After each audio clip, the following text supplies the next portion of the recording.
Hi යාළුවනේ කොහොමද? ඉතින් අපි අද කෑම එකක් ගෙනාවා. අපේ දේවල් ගොඩක් කැවෙන්නේ නැති, ගොඩක් අයට කැවෙන්නේ නැති කෑම එකක් තියෙන්නේ. ඉතින් ඔයාලත් බලන්න මොනවද තියෙන්නේ කියලා. ඔයාලට පේන්නේ නැති කියලා හිතනවා මං කියන්නම් එකින් එකට. අපි ගාවද තියෙනවා කොහිල අලයි කොහිල දාළුවී එකට දාලා ව්‍යංජනයක් හදලා තියෙනවා. ඊට පස්සේ දෙල් මාළුවක් හදලා දිනවා. දෙල් නිකන් නෙවෙයි, ඒක රස කරගෙන තියෙන්නේ සුපිරියටම. ඊට පස්සේ බිත්තරයක් බෙදගත්තා. බිත්තරෙත් එසේ මෙසේ බිත්තරයක් නෙවෙයි. මට ඒක බදිනකොට මම වීඩියෝ එකක් ගන්නම් කියලා හිටියා, මට කරගන්න බැරි වුණා. බිත්තරේ කහමද දෙකක් තියෙනවා. ගොඩක් තියෙනවා දැන් වර්තමානයේ ගොඩක් තියෙනවා. ඉතින් අපිට හම්බුනේ කලාතුරකින්. ඉතින් බිත්තරේ විශේෂ එකක්. ඉතින් අපි කාලා බලමු කොහොමද කියලා කෑම එක.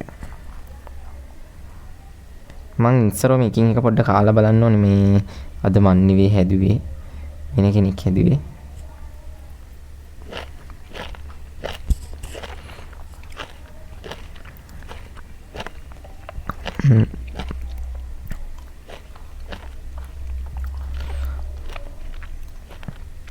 කොහිල ඇඹුලක් වගේ තියෙන්නේ. මේ තක්කාලි දාලා තියෙනවා මේ රහයි. ඊට පස්සේ දෙල්,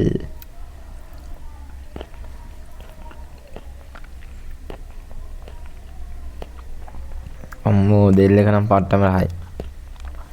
දෙල් එකට විශේෂ දේවල් ටිකක් එකතු කරලා තියෙනවා. දෙල් එකට කූනිස්ස දාලා තියෙනවා. හරිද?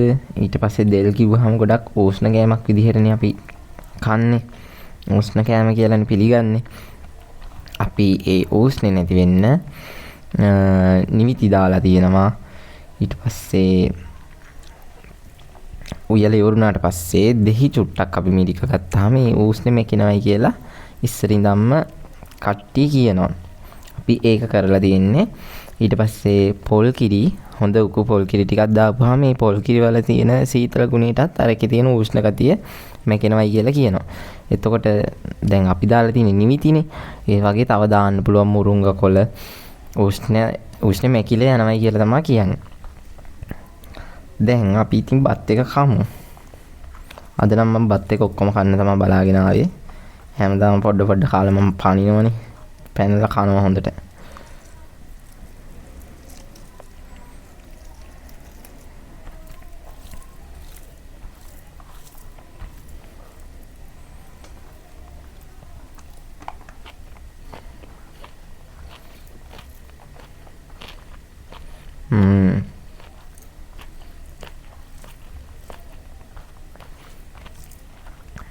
අම්මෝ මාරම රහක් තියෙන්නේ.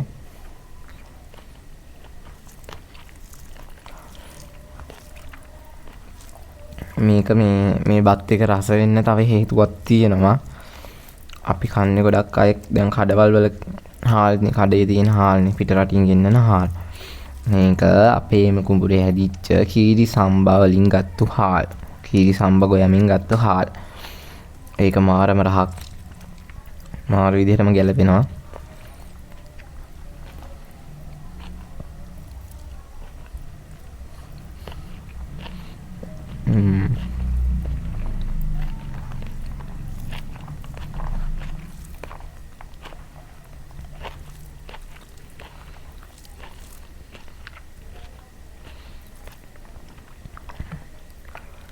ඇත්තටම මට නම් හිතා ගන්න බැහැ මේ කාලෙකින් තමයි මෙහෙම කන්නේ.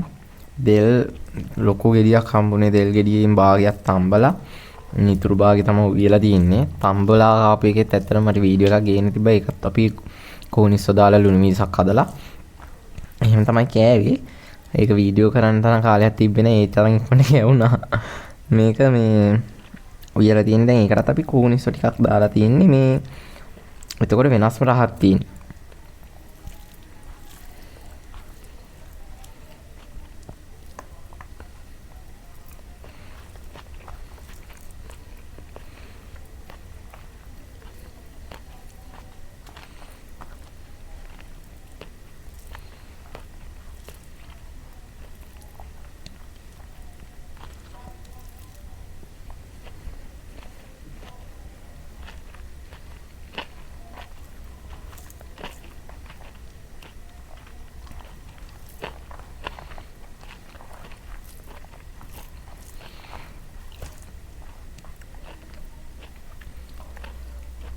මට මේ දැන් වීඩියෝ ටික ළඟ ළඟ වැටෙනවනේ. මට මේ කොහෙන් හරි මොනවා හරි හම්බ වෙනවා වීඩියෝ එකකට දාන්න මේ සාමාන්‍යයෙන් වැඩි ගොඩක් මිනිස්සු අතරේ නැති කැවෙන්නේ නැති ගම්වල නම් ඉතින් කොහිල වගේ දේවල් කැවෙනවා. කොහිල තියෙනවා නගර පැත්තට වෙන්නේ ඉතින් කොහිල නැහැනේ. කොහිල හැදෙන්නේ ගොඩක් මඩවල වල වගේ. ඒ වගේ තැන්වලනේ. කොහිල කියන්නේ ඇත්තටම කොහිල අල්ල ඊට පස්සේ කොහිල දාල්ලු මන් දන්න තරමින් ඒ ටික විතරයි පාවිච්චි කරගන්නේ කොහිල වලින්. තව ඉතින් මෝරපු ඒව නම් කන්න බෑ ඒවා. කන්නේ දල්ලු තමයි ගොඩක් මේ දල්ල අරගෙන මේ දල්ල පරිප්පු වලට දාලත් උයනවා. මේ කොහිල ආලෙයි කොහිල දල්ලයි එකට දාලත් උයනවා.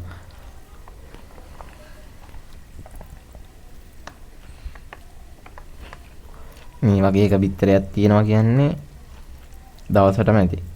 සාමාන්‍යයෙන් බිත්තර කියන්නේ ප්‍රෝටීන් තියෙන ආහාරනේ ගොඩක් ප්‍රෝටීන් බහුල ආහාරයන්නේ. ඉතින් මේ වගේ බිත්තරයක් කාපුවම හොඳටම ඇති. පිටි ಜಾති එහෙම කනවට වැඩිය. එතකොට මේ අපිට අවශ්‍ය ප්‍රෝටීන් ටිකක් ලැබිලා හැම අතින්ම හොඳක් වෙලා දින්නේ.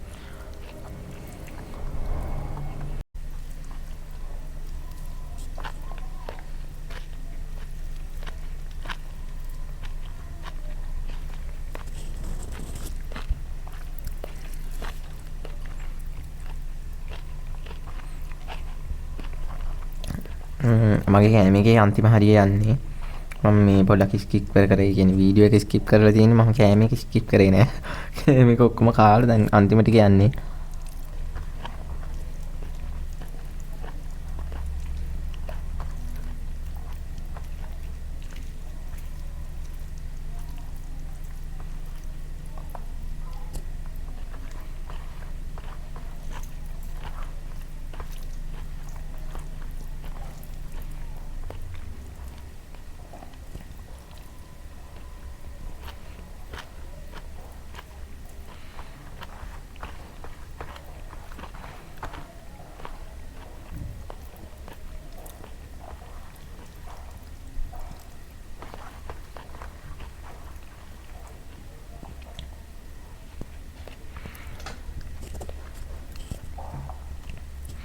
ඔන්න ඉතින් යාළුවනේ හොඳ රස කෑම එකක් මං කෑවා. මේ කෑම එකේ ඇත්තටම මේ මන් දන්නේ මහා අමුතුම දෙයක් දැනෙනවා මට මේ මාරම ගැමි රසක් එනවා ඇත්තට මේක. ඉතින් මේ මතක ඇතුව අපේ Facebook page එක follow කරලා තියාගන්න. මම ඇත්තටම මේක බලන අලුත් කෙනෙක් නම් ඊට පස්සේ අපිව subscribe කරලා තියෙන කෙනෙක් නම් මම ඔයාලගෙන් ඉල්ලනවා ඔයාලා දන්න ඔයාලා කැමති රස මීල් ඒ කියන්නේ ගැම්මි දේවල් හරි අනිත් දේවල් හරි කමන්නේ ඔයාලා කැමති දෙයක් අපිට කමෙන්ට් එකකින් දාන්න මේ දේ ගේන්න කියලා. එතකොට අපිටත් ඇත්තටම අදහස් වෙනවා. ඔයාලගේ බලාපොරොත්තුවක් ඉෂ්ට වෙනවා. ඉතින් ඒ දේ කරන්න බලාපොරොත්තු වෙනවා. Facebook page එක follow කරන්න. අපි වීඩියෝ එකට පල්ලෙහින් මේ link එක දාලා තියන්න.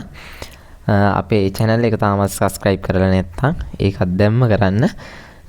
ඊට පස්සේ like කරලා comment කරලා share කරලා අපිත් එක්ක එකතු වෙන්න.